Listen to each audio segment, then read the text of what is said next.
and I would turn around and there she would be. And every morning it would be like, have you put any thought of where we're going to go when this pandemic is over? Because I've got to get out of this house. And talking about out of this house, you are not going to believe what I found out about the family that moved in down the street. I told you I thought that lady looked weird.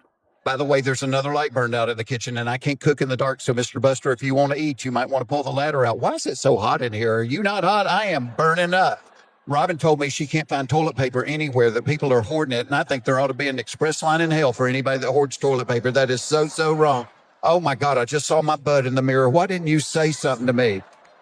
It's getting as wide as a school bus. It's a wonder I'm not knocking lamps off the table. I had the weirdest dream last night. I dreamed that your mother and Will Smith got married, and that's not even the weird part. The weird thing is they were jumping on the trampoline with fireman helmets on and saying their vows. What do you think that is all about? Why are you looking at me like that? Is my hair messed up? All right, now concentrate. I want you to help me think of somebody we can set my cousin Kyle up with. Bless his heart, he's all by himself and he needs somebody. And talking about needs, I need you to look at my car because the check engine light's been on for a while. And when I say a while, I mean a few months. And every time I drive it, there's a burning smell. And I don't think it's supposed to do that. Oh my God, what if Kyle is gay and he hadn't come out of the closet yet? Hey, say a little prayer for Chip and Jennifer's grandson. He's getting circumcised today. And speaking of 30% off, that necklace I've been wanting is on sale. So if you want to go ahead and get it for me for my birthday, that would be all right. Hey, if Kyle is gay, do you know somebody we could set him up with? Because you work in show business and there are a lot of gay people in show business. I know you're going to roll your eyes at this and tell me it's too far down the road, but for next year's 4th of July picnic, should I make potato salad like I did this year? Or should I make that baked macaroni stuff with the feta cheese and the tomatoes in that I made a few weeks ago and you loved it? I could do either one. It doesn't really matter to me. And what's the deal with your brother lately? He has become such a moody Judy. I don't even want to talk to him. Why are you making a noose? Untie that from the ceiling fan and get off the bed. You're messing up all my pillows. My day every day during lockdown.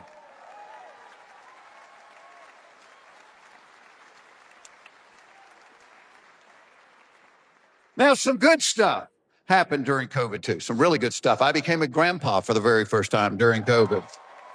So, and I love this little boy more than any human being on the planet. And my daughter, I don't know how she pulled this off, but somehow she arranged to be able to get on the Jerry Springer show, and we were able to find out who the father is without spending one dime of our own money. So that was great. I'm kidding. We have no idea who the father is. Something else great that happened is my mother's flip phone finally broke. That is an event 20 years in the making. Yeah, 1 month into COVID, my mom's flip phone broke. And so we bought her very first iPhone. And if you were to say to me tonight, Jeff, would you rather teach your mother how to text or teach your dog how to wipe his ass? I would probably say, hand me the toilet paper. Let me give that a shot. The texting has been a little bit of a challenge. And my daughters were so excited, that their GABA was finally texting. So they're texting her. One night I get a call from my mom and she says to me, what is low? I said, what are you talking about, Mom? She said, Jordan sent me a text and at the end of it, it said low. I said, how do you spell it? She said, LOL. I said, Mom, that's not low. That's laugh out loud. I said, that's what the kids do now. Instead of writing everything out, they just use initials like IDKs, I don't know, OMGs, oh my gosh. I said, that's how they do it. A few nights later, I get a text from my mother that says IYGTTGSINSK. I'm like, oh God, Mom's had a stroke. I called her up. I said, Mom, what did you just text me? She said, I was doing like the girls do. I said, if you go to the grocery store, I need some ketchup. Well, of course, why didn't I see that? And she loves this iPhone because it has features on it that her flip phone didn't have, like reception. So she called me one night and I answered because I didn't have anything to do for an hour and a half. And I'm talking to my mom. Well, during the call, my mom mentioned that there had been a couple of break-ins in her neighborhood. And I said, well, Mom, that's a little concerning. She said, I know. She said, that is why I am thinking about getting my carry permit. My mother is 85 years old. Her eyesight is bad, her hearing is worse, and she has the balance of Ron White after midnight.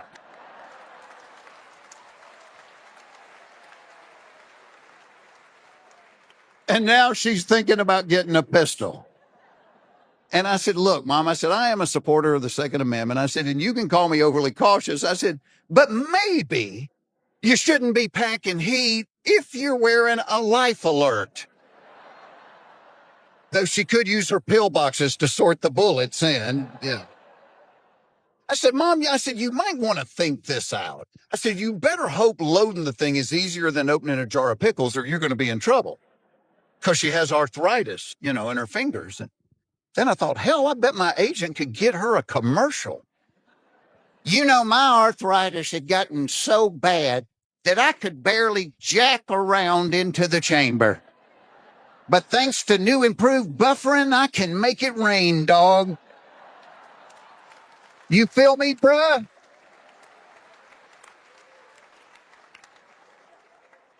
I hung up the phone and said to my wife, I said, well, I know what I'm getting Mom for Christmas. I'm going to get her the magnetic holster she can slap on the side of her walker. And I'm getting her husband the bulletproof vest he can wear underneath his cardigan sweater just in case she goes spider monkey during the Wheel of Fortune.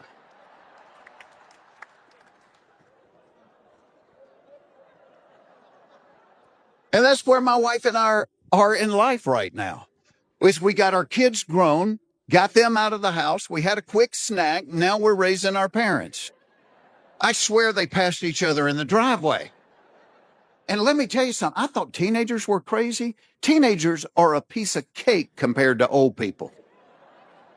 They're nuts. I was getting my car serviced a while back, and they called to say it was ready. I called my father-in-law and said, hey, can you give me a ride to the car dealership? On the way to the dealership, he needed to stop for gas. I learned on that little stop that it is possible to wash your entire car with the squeegee from the gas station. And I know this because I sat in the passenger seat and watched him do it. Well, I sat there until the guy at the next pump started videoing it. Then I slid down in the floorboard because I didn't want to get tagged on Instagram. He got back in the car. I said, you do realize the gas station has got a car wash right there. He goes, yeah, well, that's $6. I'm like, so to save $6, you gave away all your dignity and washed your car with a squeegee and the dirtiest water on the planet Earth. I used to have fantasies about going out with a girl as nasty as the squeegee water at the gas station. He is such a trip. Yeah, and he walks around, he's got his pants up to his nipples now. And he just talks about how the world has gone to hell in a hay wagon and it used to be so much better back in the good old days. Of course, when he describes the way he grew up, it's always tough. It's like, oh, yeah. Yeah, we had no electricity. Me and my brother shared a pair of shoes. We had to walk to school through 5 feet of snow.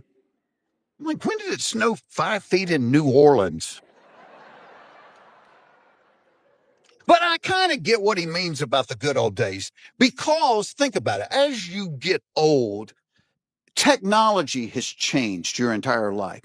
Morality has changed. Society has changed. And all of a sudden you find yourself living in a world that doesn't make sense to you. So you kind of long for that world where you felt like you had things figured out. And to them, that's the good old days, but it couldn't have been perfect. I was asking my mom about it. And do you know my mom had an outhouse until she was 14 years old? And I said, well, Mom, what would you do in the wintertime if you had to go to the bathroom and it was late at night? She said, we went in a bucket. That's what they called it, a slop jar or a honey pot. That's what they did. They went to the bathroom in a bucket. And I'm thinking, I know how my wife responds to the aroma of a broccoli casserole that has been in the refrigerator one day too long. I cannot imagine her response to a bucket of turds in the living room. And you know, one of the euphemisms for dying is he kicked the bucket. I bet you that's what that's talking about. Hey, baby, I'm sorry, but I accidentally kicked over that bucket there in the living room.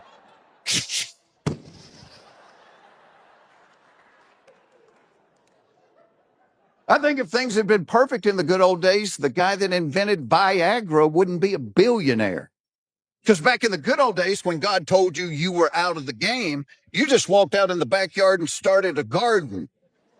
And the only hoe you were playing with was the one to get the weeds out of the tomatoes. But now, thanks to Viagra, people are playing into their 80s. Let that mental image sink in just a second. Just that pile of flesh, and everything in the pile looks like it needs ironing, you know? I do think it's cool that the nursing homes are now giving the old guys half a tablet a night, you know, just to keep them from falling out of bed. So, kind of a kickstand deal there. And now everybody talks about this stuff. You know, back in the good old days, if a man was trying to shoot pool with a rope, he kept it to himself. But now it's a cottage industry. I heard a radio ad the other day where this guy said, thanks to his ED formulas, he could now help men perform for 30, 60, even 90 minutes. And I'm thinking, 90 minutes? Blah! Oh my gosh, my attention span is not that long. After 20, I'd be like, hey, I'm going to go make a sandwich. You want anything? I mean, there is a little something to aging gracefully, right? And I miss my youth. I miss my young body. I would not trade my old mind and soul for it, but I do miss my young body. I remember being a little kid and having energy to burn. When was the last time you had excess energy you needed to burn off? But think about when you were a kid, you had so much energy, you couldn't watch TV just sitting in a chair. You had to stand on your head or be half on the chair and half off, and the commercial would come on and you'd wrestle with each other until the show came back. Hell, if you walked in my house now and you found me watching the TV with my butt on the sofa and my head on the floor, call 911. Because even if I am still alive, there's no way I'm going to be able to get back into a standing position by myself.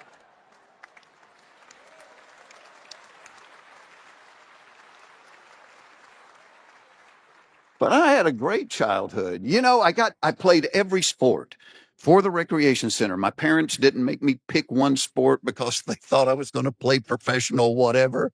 I played every sport. And it was weird back then because if you wanted a trophy, you had to finish in first place. It was nuts.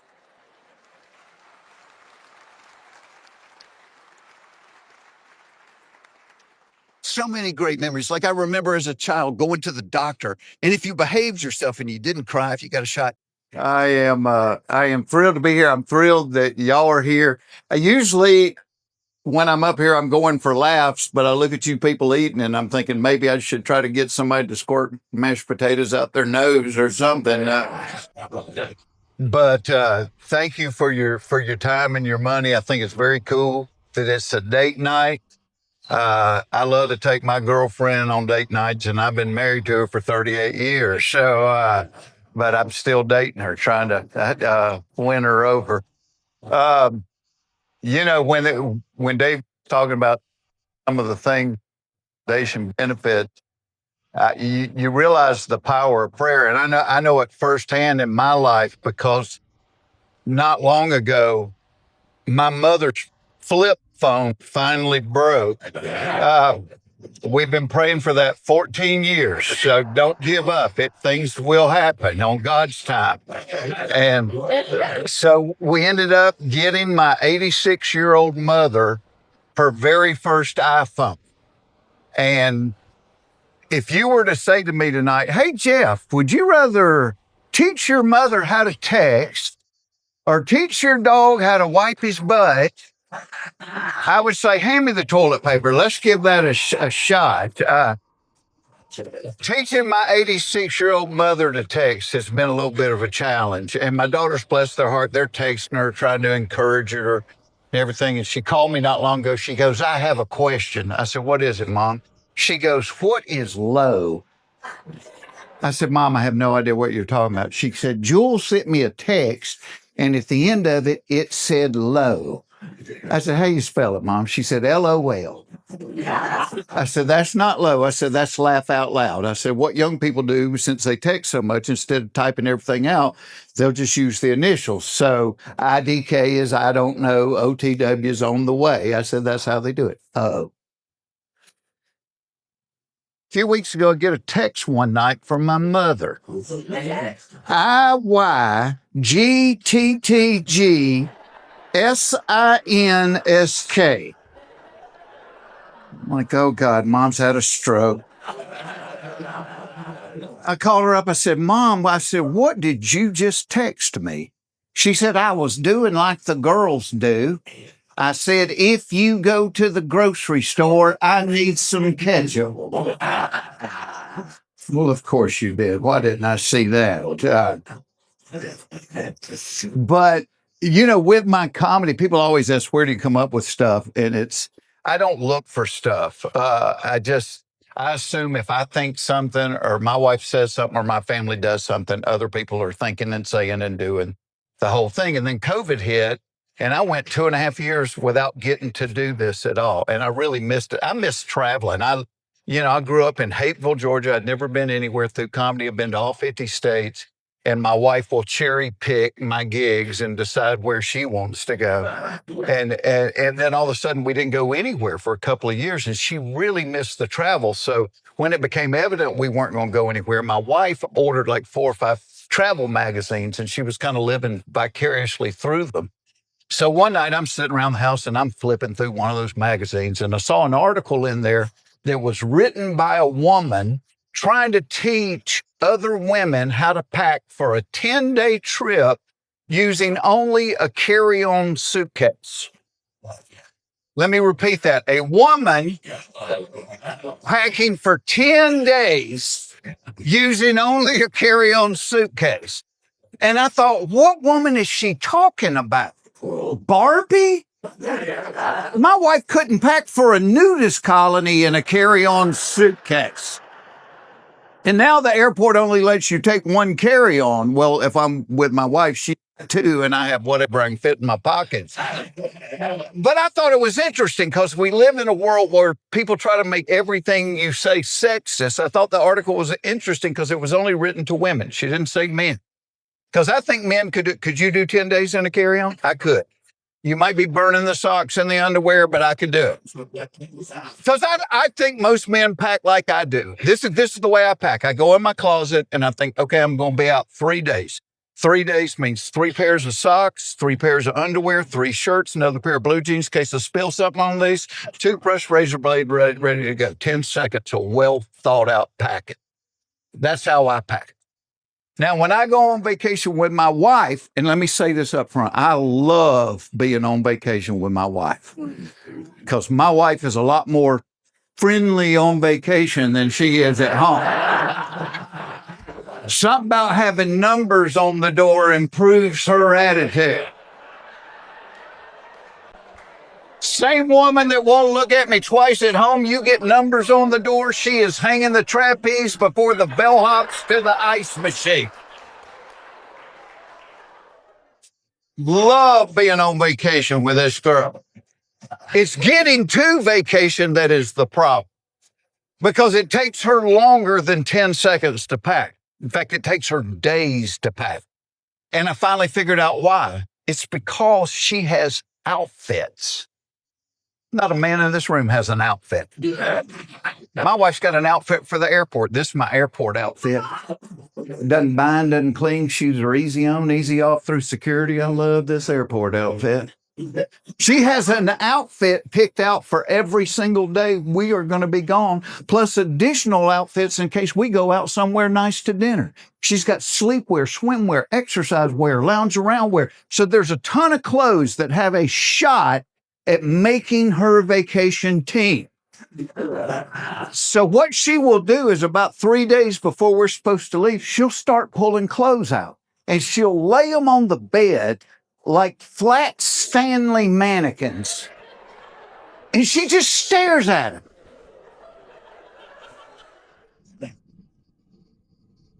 Sometimes she'll call me and come here and need your help. Okay, I am down to these 2 outfits. Which one do you like the best? One on the left. Are you kidding me? What's wrong with the one on the right? There's nothing wrong with it. I like that one on the left. I knew I shouldn't have called you. I love the one on the right. You know what? Now that I really think about it, I love the one on the right. No, you don't. You're just saying that. Now I don't know what to do. I know what to do. I'm going to go jump in front of a bus. Why don't you stand here and stare at this for a while? See, because with me, once my clothes are packed, I'm packed. With my wife, the clothes, that's just the foundation. Her packet, it's like an archaeological dig. There's many, many layers to it. Because once she has the clothes picked out, now she has to go back and pick out the jewelry that goes with each particular outfit. These ladies are like, yes, she does. If you watch court TV, that's what they call the jewelry selection process. Next level is the shoes. He just got the jewelry selection process.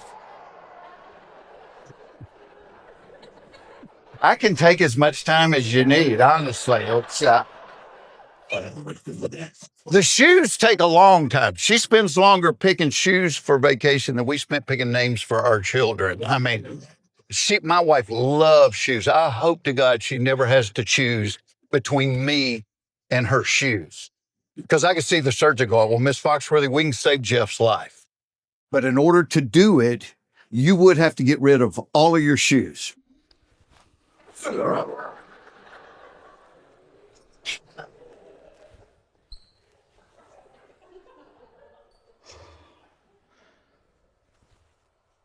He said he wants to be cremated. I'm going to need some new shoes for that ceremony.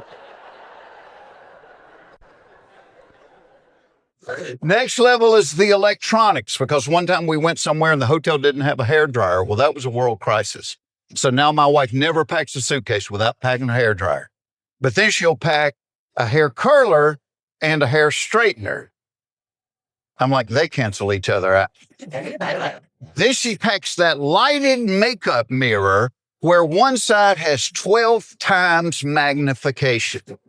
Nobody needs to look at their face magnified 12 times. At 12 times magnification, a wrinkle looks like an irrigation ditch. A blackhead looks like a manhole cover.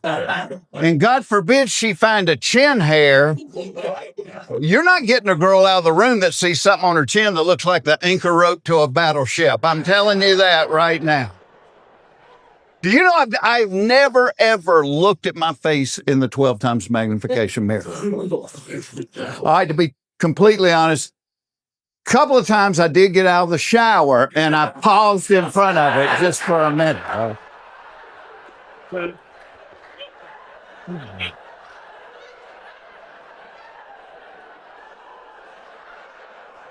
Buenos dias, señor enchilada grande.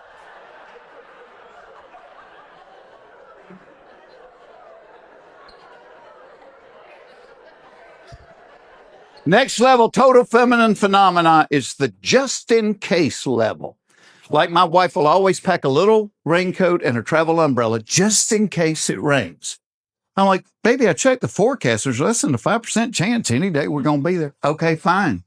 I don't know what you're going to do if it rains. I do. I'll probably go back inside. She always packs a sweater or a light jacket just in case it gets cold at night, as it so often does in Orlando in July. Anybody else have a wife or girlfriend that will, this is what my wife will do. She will take a little soft-sided collapsible suitcase and pack it inside of the hard-sided suitcase, just in case I buy something. And I've never looked in that soft-sided suitcase. I'm willing to bet there's a smaller soft-sided suitcase inside of it. She'll always pack like a gallon Ziploc bag full of medicine just in case somebody gets sick. One time I'm playing in Buffalo. It's like February. They had snow up to here. I have a little bit of a headache. I go and zip the medicine bag. We've got malaria pills. Thankfully missed the great malaria outbreak in Buffalo.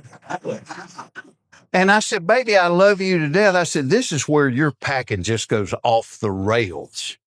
So the next time we're getting ready to go on vacation, I walk in the bedroom and I caught her rooting through my suitcase. And she goes, uh-huh. She pulls out a 5-pound bag of oats, holds it up. She goes, what is this for? I said, oh, that. I said, that is just in case the 2 donkeys we're going to need to carry your luggage get hungry while we're gone.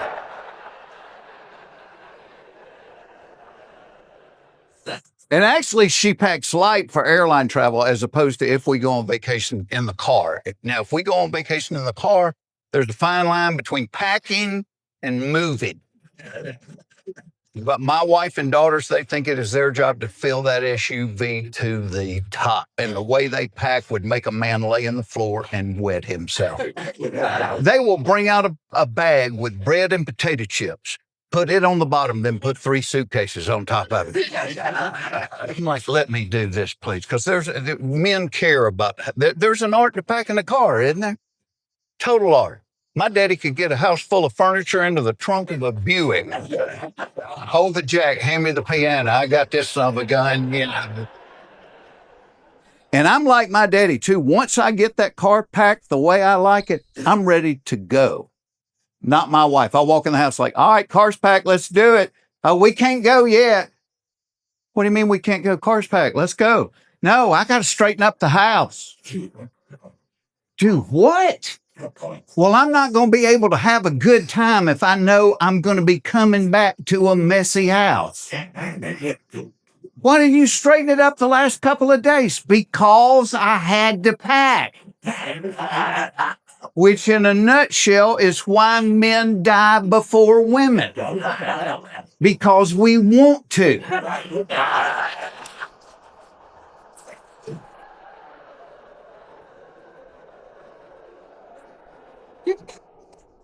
You know, I think sometimes when people invite me to speak at their thing, I think people think I'm smart because I hosted Are You Smarter Than a Fifth Grader for years. And that people always want to talk about that show. Like, what was your favorite part of doing that show? It's like the part where they handed me the card with the answers on it. Because I didn't know any of that stuff. I'm an idiot. One night we had a lady on, she had a 2nd grade grammar question.